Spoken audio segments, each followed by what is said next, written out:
This series is about resource management on board ship. The aim of resource management is to make the most of the available resources. These resources include yourself, your colleagues, and your equipment. This video is going to examine some of the background to human resource management. Other videos in this series will look at specific jobs on board and discuss how they can be better carried out with good resource management. The objective must be to create, with teamwork, an on-board crew that is greater than the sum of its parts. Resource management in all departments can help that. It's also an essential element of the STCW Convention.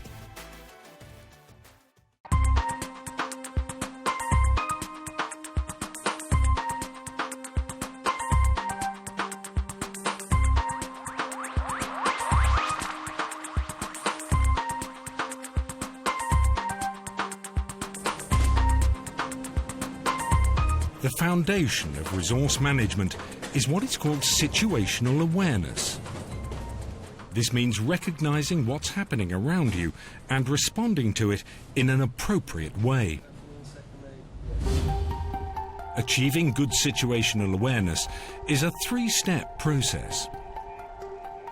The first step is perception, gathering the information about your surroundings and what is going on there.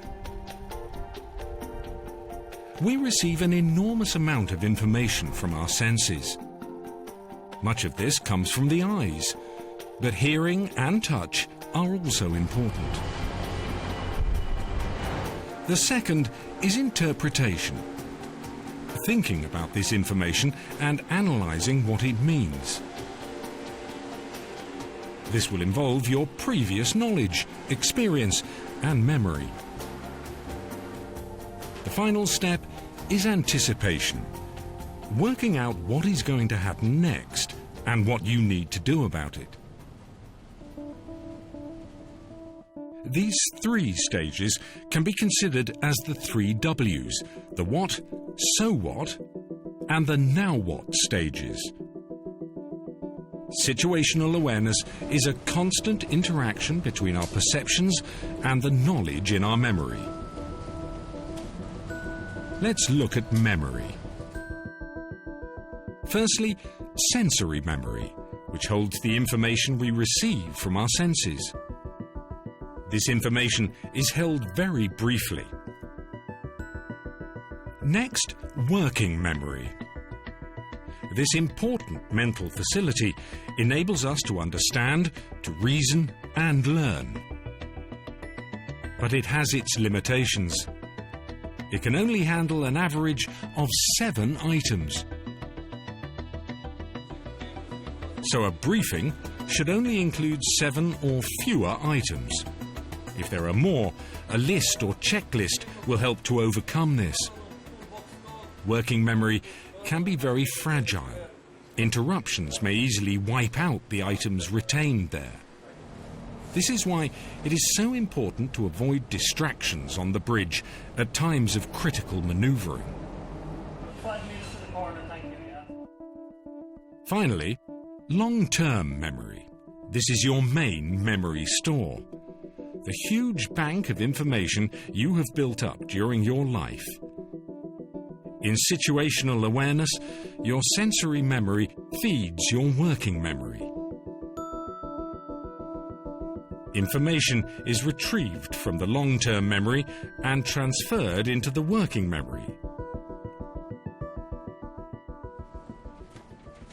This provides the basis for you to assess what you think will happen next and what you need to do about it. Another important part of resource management is working with your colleagues. For departure Antwerp this time, down the English Channel.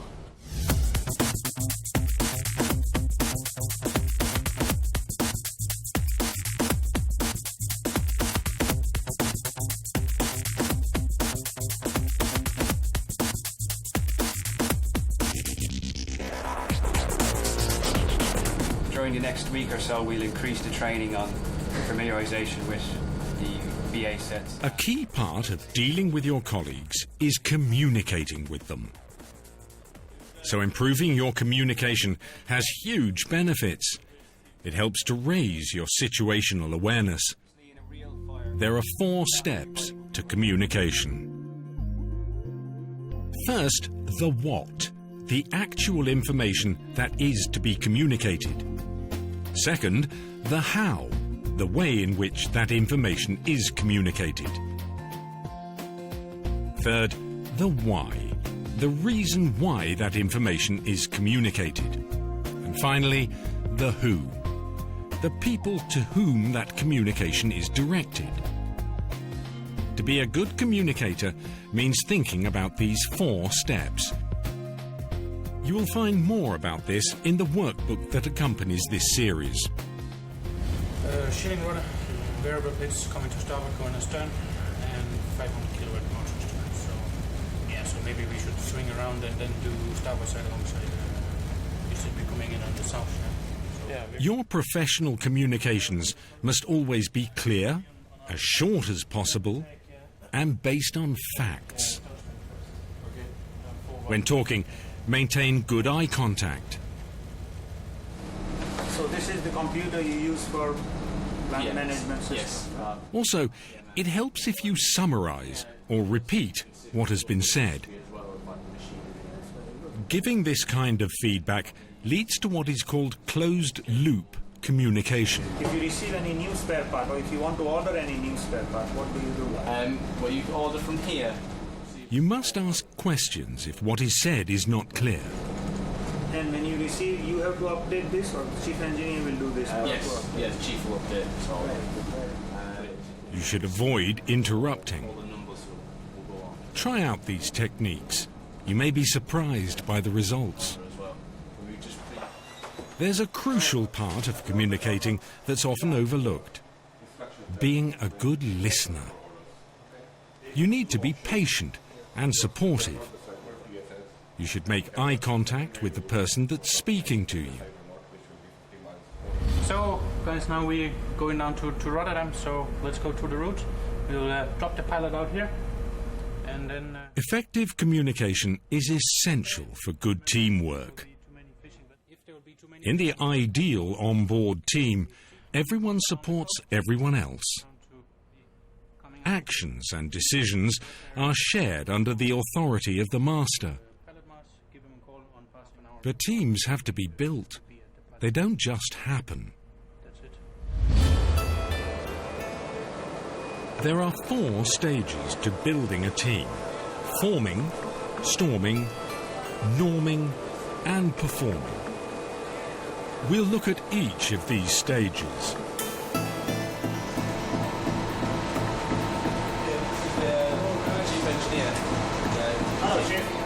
The first stage, forming, is when the team comes together. The team members need to learn about one another. They need to exchange personal information and be friendly. In the storming stage, the team members learn more about each other's skills and talents, as well as strengths and weaknesses. They find ways of working together. Good leadership may be needed to help resolve differences. Have you got the course out of the barn in as a contingency? Yes, it's ready. Okay, thank you. The next stage is norming. This is when the team develops rules for working together, creating their own norms.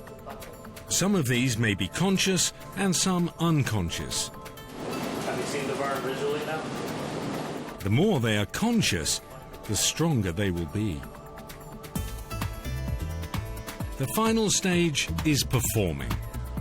The team is now working effectively as a unit. The team members are able to make decisions without supervision. This results from the solid growth achieved in the first 3 stages. Good afternoon, gentlemen. Good afternoon, sir. We are here for the safety and operational preparedness meeting. The master decides the objectives of the team and evolves a plan in discussion with them. The team members' opinions are sought. So what is the important distance thing that you will do in this case? Each team member's contribution is valued, so they feel ownership of the plan.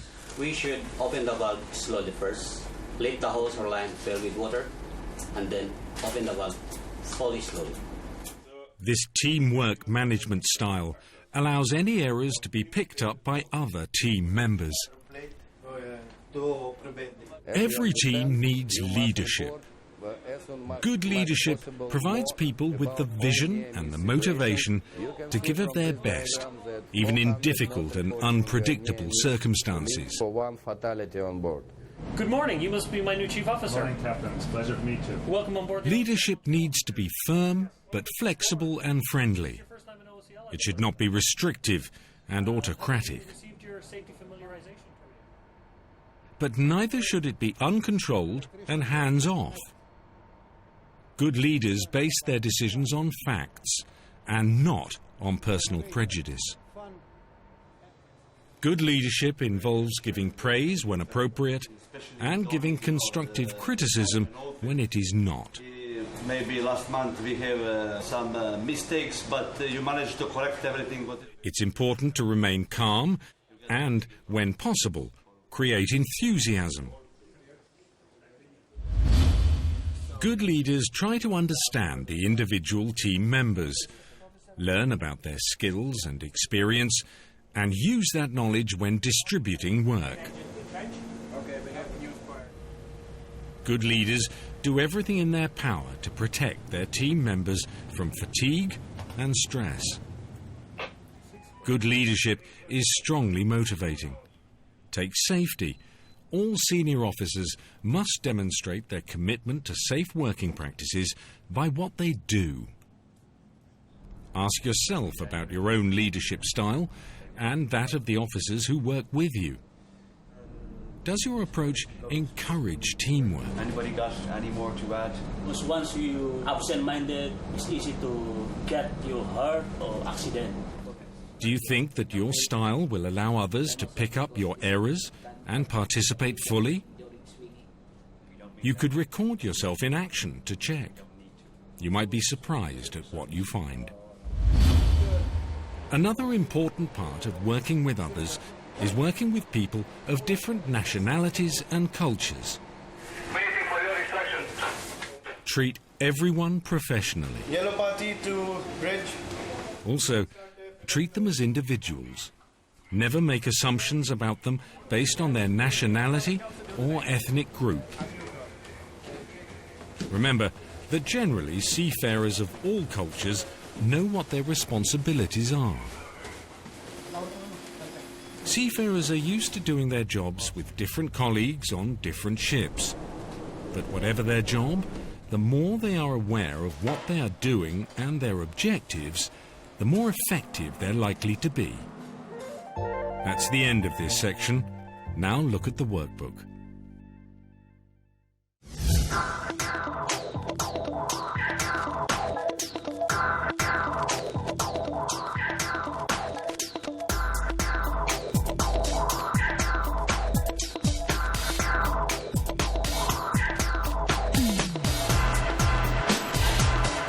To be able to carry out your duties properly, you need to take care of yourself. An important part of this is managing your workload so that you never become overwhelmed and stressed. The first step is to be familiar with the ship and what your responsibilities are. It's important to get a proper handover from the person you're relieving. Here we have the echo sounder. There is the operates. You must understand what you need to do to fulfill those responsibilities. Next one, very important. AIS. You need to understand how all the equipment relevant to you works. If you don't, you will never be able to reach a good level of situational awareness. Your senior officer should answer any questions you may have. The next step is to be organised. Work out a priority list of what needs to be done. Remember, always keep to established procedures. Use checklists when available and delegate if appropriate. This approach will help you and your team deal effectively with the amount of information and the number of tasks for which you are responsible. It's important to be alert. That is not easy when you're tired. Managing your lifestyle on board will help keep tiredness to a minimum. Watch out for fatigue in other people. Yawning and stretching are common signs of fatigue. For further information, study the training package on fatigue. And remain calm, particularly in a crisis. No matter how familiar you are with the ship and its equipment, or how organised you are, you cannot have good situational awareness unless you are alert. Being able to stay alert comes from having a healthy lifestyle. So think about your lifestyle. Take regular exercise, but avoid doing exercise just before going to bed, as this makes it more difficult to get to sleep. Also, eat healthily. Avoid drinking many sugary soft drinks. Eat fresh fruit and vegetables. Avoid smoking. If you are a smoker, think about giving up. Or, at the least, try to cut down. If alcohol is permitted on board, make sure you obey the regulations covering its consumption. Avoid drinking shortly before you go to sleep, as alcohol disturbs your sleep patterns. Many people find it helpful to have interests outside of work: reading, hobbies, watching TV, chess, computer games, music. Anything that provides something else to think about other than work. Perhaps most importantly of all, make sure that you get enough sleep. Try to keep to a routine time to go to bed and to wake up. This helps as the body gets used to falling asleep at a certain time. There is a daily rhythm of sleep and being awake. There's also a pattern to the different types of sleep. If you find that you're wide awake and cannot sleep, get up and read, or listen to soothing music until you feel ready for sleep. If you're trying to get to sleep, avoid watching TV. It can engage your emotions and so can wake you up. Research shows that it can be good to take a nap during your normal waking time, as long as it doesn't exceed 30 minutes. There's more about sleep in the workbook. To do your job on board effectively, you need good health and proper rest. Make sure you do what you can to achieve that, and so be a full member of the on-board team.